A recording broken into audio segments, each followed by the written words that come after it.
E aí pessoal, aqui quem fala é André Cadori e esse é o About Money. E nesse vídeo eu queria falar para vocês sobre os 5 maiores investidores de ações do Brasil. E além de listá-los, eu também vou falar sobre suas principais características e como eles chegaram lá. Então esse vídeo pode servir para você como inspiração para você que está começando a investir. E o primeiro investidor que nós vamos falar, eu tenho certeza que você já ouviu falar.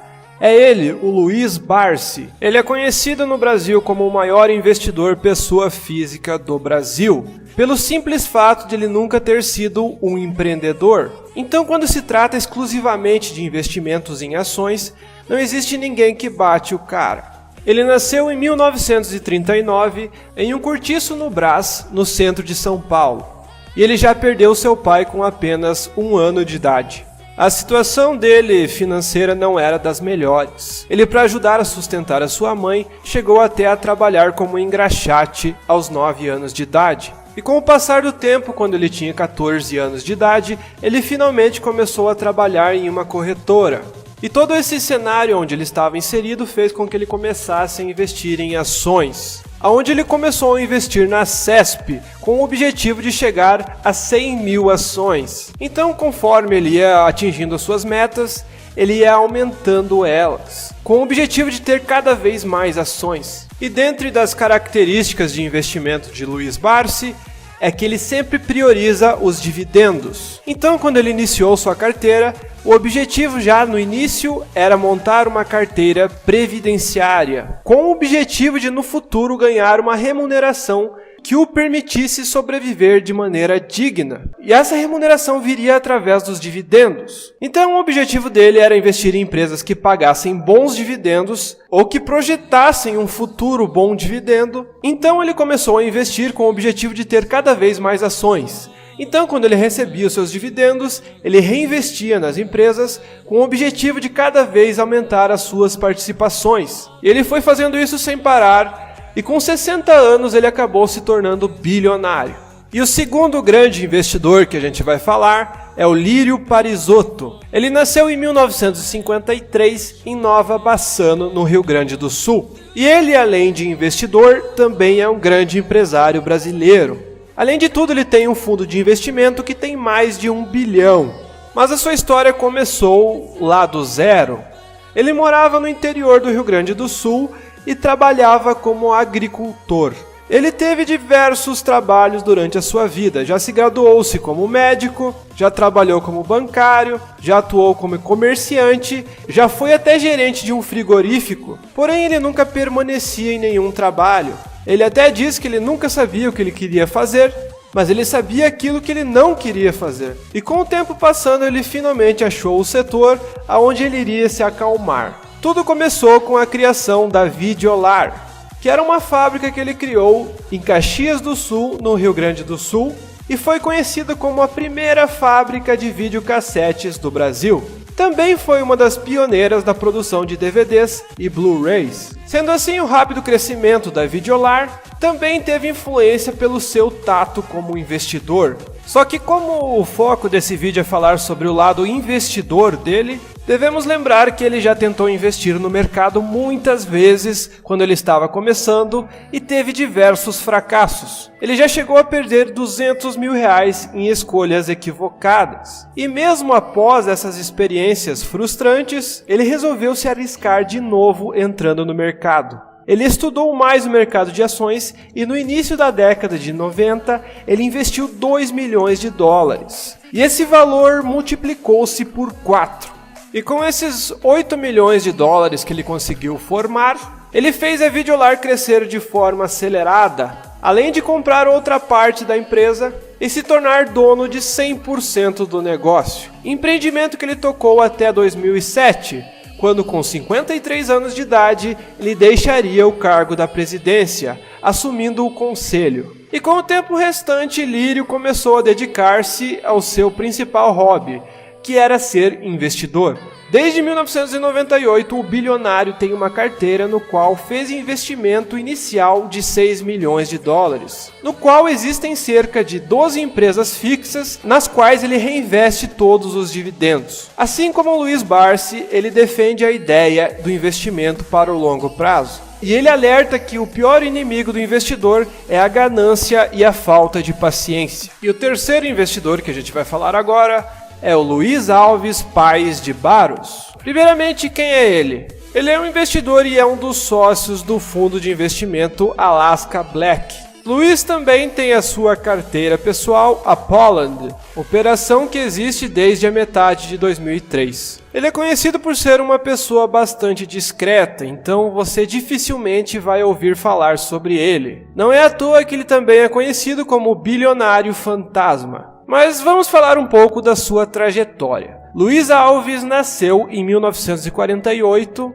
e nasceu em uma família que possuía muito dinheiro proveniente da indústria do açúcar. Porém, pelos maus gastos da família, eles acabaram perdendo boa parte da sua fortuna. Mas todo esse cenário onde ele estava inserido fez com que Luiz se interessasse muito por dinheiro desde cedo. Quando criança, uma das tarefas que ele mais gostava era colecionar moedas antigas. E na adolescência ele começou a se interessar por negócios, e ele vivia lendo sobre o assunto. Aos 16 anos, ele investiu pela primeira vez no mercado financeiro. Usando seu próprio dinheiro, ele começou a comprar ações do Banco dos Grandes Lavradores do estado de São Paulo. Seu interesse pelo assunto só começou a aumentar, tanto que depois do colégio ele ingressou no curso de economia na USP. Diferente da sua família, que gastava de forma inconsequente o dinheiro fruto das indústrias, Luiz sempre buscou ser mais conservador na hora de gastar. Tanto que quando o negócio da família desmoronou, um dos poucos que tinha dinheiro guardado era ele. Na década de 80, seu nome ficou em evidência pela primeira vez no ramo, onde Alves firmou sociedade com Luiz Stuhlberger, um dos maiores gestores do Brasil. Em 2003, Alves cresceu investindo no seu próprio dinheiro em ações brasileiras, apostando sempre no conceito fundamentalista. Em agosto de 2003, ele criou a sua própria carteira, o Fundo Poland, e em 2017 foi rebatizado como Alaska Poland. O negócio rendeu 780 milhões de reais ao seu patrimônio. E essa carteira tem 3 cotistas principais: Luiz, sua esposa e seu filho. E em 2015, Luiz criou o Alaska Black, em parceria de Henrique Breda e Ney Miyamoto. O rápido crescimento do negócio, acumulando ganho de mais de 352% em 27 meses, causou certo desconforto em pessoas da área, principalmente após a aposta certeira nas ações de Magazine Luiza, empresa presidida por Frederico Trajano. Então, como vocês podem ver, ele sempre teve muito sucesso durante a sua trajetória como investidor, embora fosse meio discreto e pouco conhecido na mídia. E agora vamos para o quarto integrante aqui da nossa lista dos principais investidores do Brasil, que é o Antônio José Carneiro. Ele é membro do Conselho de Administração e principal acionista físico da Energisa, uma das maiores empresas do mercado de energia do Brasil. Ele foi o responsável pela criação da maior credora de crédito do Brasil, a Losango. Vendeu sua parte para o Lloyd Bank quando a Losango já estava avaliada em mais de $1 bilhão. Com esse negócio, ele embolsou cerca de 300 milhões de dólares. Ele, assim como Luiz Alves, é considerado um dos bilionários menos conhecidos do Brasil, em especial pelo estilo de vida discreto que ele leva. Antônio nasceu em dezembro de 1942. Pouco se sabe sobre a história do banqueiro que discretamente construiu um império do zero. Antônio concluiu o ensino médio em uma escola pública do estado de Minas Gerais. A sua carreira profissional começou como caixa do Banco Mercantil ainda na década de 60. Largou a área e foi ser operador de pregão na Bolsa do Rio durante o chamado Milagre Brasileiro na década de 1970, com dinheiro ganho ao lado do ex-deputado federal do PSDB, Ronaldo César Coelho, que coincidentemente é irmão do comentarista esportivo Arnaldo César Coelho, se uniram e compraram ações da corretora Multiplic. Com sede na cidade do Rio de Janeiro, aos poucos os dois compraram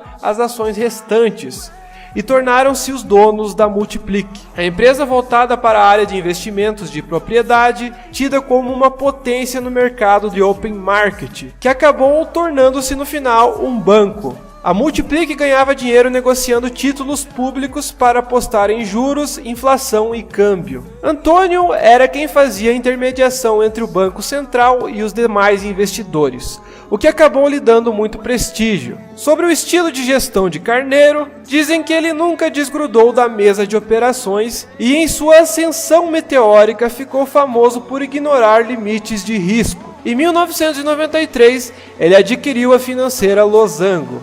A empresa especializada em crédito pessoal teve ascensão meteórica e atraiu o interesse de vários outros grupos. Ao atingir o valor de mercado superior a 1 bilhão, tanto Ronaldo César Coelho como Antônio José Carneiro decidiram que era hora de vender a empresa. O grupo inglês Lloyds Bank, que também tinha participação, foi contra. Então os dois brasileiros resolveram vender as suas partes para o Lloyds Bank. Em 1997, com o negócio concluído, Carneiro embolsou cerca de 300 milhões de dólares. Com esse dinheiro em mãos, ele resolveu continuar investindo. Ele já chegou a ser dono de 35% da petroleira Ipiranga. Foi quando surgiu o interesse no setor de energia elétrica. Ele investiu parte do seu patrimônio na Energisa e anos mais tarde na construtora João Fortes. Atualmente, Antônio José Carneiro faz parte do Conselho de Administração da Energisa e preside o Conselho Administrativo de João Fortes. Estima-se que o patrimônio de Antônio José Carneiro seja superior a 1 bilhão de dólares. E o último investidor que a gente vai falar,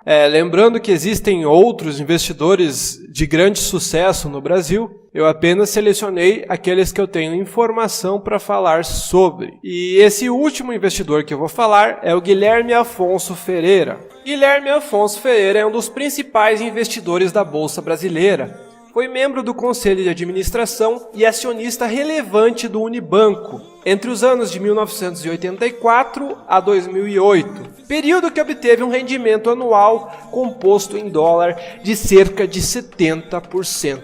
Ele estudou engenharia de produção na Escola Politécnica da Universidade de São Paulo.